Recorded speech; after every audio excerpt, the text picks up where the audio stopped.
The first casualty of war is the truth. And if the American people knew the truth about U.S. interference in Ukraine, they might not be so eager to start World War III. During World War II, Western Ukraine sided with the Nazis. After the war, the CIA helped Ukrainian Nazis evade the Nuremberg trials and began operating with them within the Ukraine.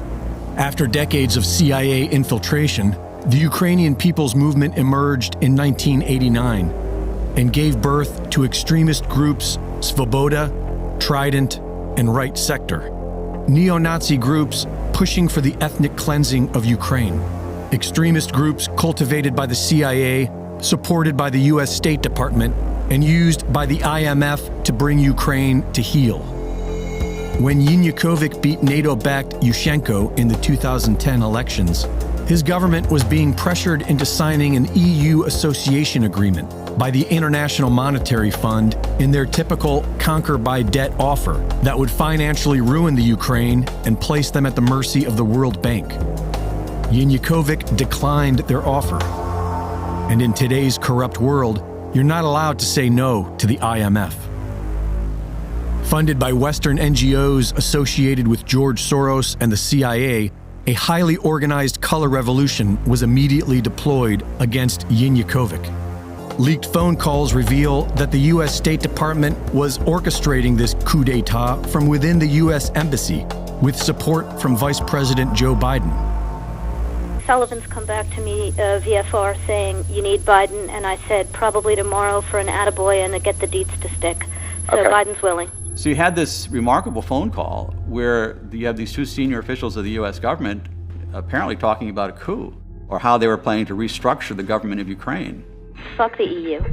No, exactly. Supporting a criminal war against Russia does not make you a patriot. It makes you a useful idiot of the globalist banking cartel. The very same entities waging war on all of humanity with vaccine passports and experimental jabs. The world's biggest investment fund says the war in Ukraine has put an end to globalization as we know it. Larry Fink is the chief executive of BlackRock. Countries and businesses are cutting ties with Russia. They're also imposing sanctions against the country, including cutting off its central bank from its foreign reserves. Fink predicts that with Russia's decoupling from the world, governments and companies will reevaluate their supply chains and even reconsider their dependency on other nations. See, the truth is slowly going to come out about what's really going on. And what's really going on is this. The Ukraine has been the center of the globalists for decades and decades and decades, 70 years at least. CIA, which is not a good organization, they're the implementers of deep state, let's say. They've been working in the Ukraine for 70 years, building up a resistance to everybody and everything. Why? Because they needed to bring the Soviet Union down, but they also want the resources that are in the Ukraine. That's what this is all about. Particularly Eastern Ukraine, massive natural resources that CIA goes in, gets control of, and American business interests, and they're not business, they're just robber barons. They're not legitimate businessmen. They just want to steal, and that's what goes on. And so they're taking that away from Russia and the Ukraine. And on top of that, it's the center of the deep state. And so by Vlad Putin going in, he's cutting the head off the snake. Once the head comes off, the whole beast will die. So that's what's actually going on, folks. So please, they are going to tell you their stories about possible nuclear war, and Vlad's the bad man. This is the war with Russia that they wanted with Hillary Clinton as president. Because she lost, the whole war against Russia was postponed. This is the plan they always had. This has been in the works going back to at least 2015, 2016. It was somewhat set back by the election of Donald Trump in the United States because Trump was not a globalist, but he was opposed to many of these schemes.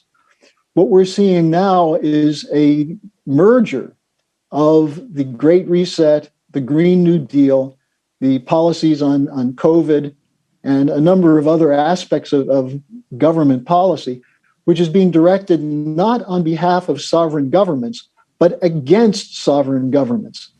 And this is why we're seeing the situation in Ukraine. And what is Russia's crime? Putin has asked for 20 years for security guarantees for Russia. And these guarantees include no further eastward expansion of NATO, which was promised to Gorbachev in 1990, which was promised again to Yeltsin in 1994. And yet NATO keeps moving to the very borders of Russia. Now they're talking about, as Zelensky, the president of Ukraine, did at the Munich Security Conference, that Ukraine has a right to develop nuclear weapons. And for Putin, Russia's security is directly threatened by two aspects of the Ukraine situation. The corruption, which includes prominent Nazis in positions of the defense and security forces of Ukraine. The European Union actually acknowledged in 2018 that the defense and security forces of Ukraine were heavily infiltrated by neo-Nazis, marching behind the banners of the Ukrainian SS, which joined Hitler in the 1940s. And when Putin said you need a denazification of Ukraine, he was called crazy. But the idea of a government, a corrupt government, being used not to defend the Ukrainian people's freedom and sovereignty. And I hate to see what's being done to the people of Ukraine right now in this war. But they are the cannon fodder for a NATO and US and British drive to bring down Russia and China. Why? Because they're the two leading powers in the world that oppose giving up sovereignty to this Green New Deal and the Great Reset. I don't have too many remedies. The remedies have to be discussed through dialogue by the stakeholders of our global system. But I just see the need for such a dialogue, and I see the need for action. I see the need for a great reset. To what extent would a reset be brought about by a change in the White House, the election of Joe Biden, for instance? I don't know. We shouldn't speculate about the outcome of the election. We will see beginning of November, and then we can, in any case, we can, and the World Economic Forum is very open and as an open platform to integrate everybody who is willing to address those issues in a spirit which means to exercise here true global citizenship.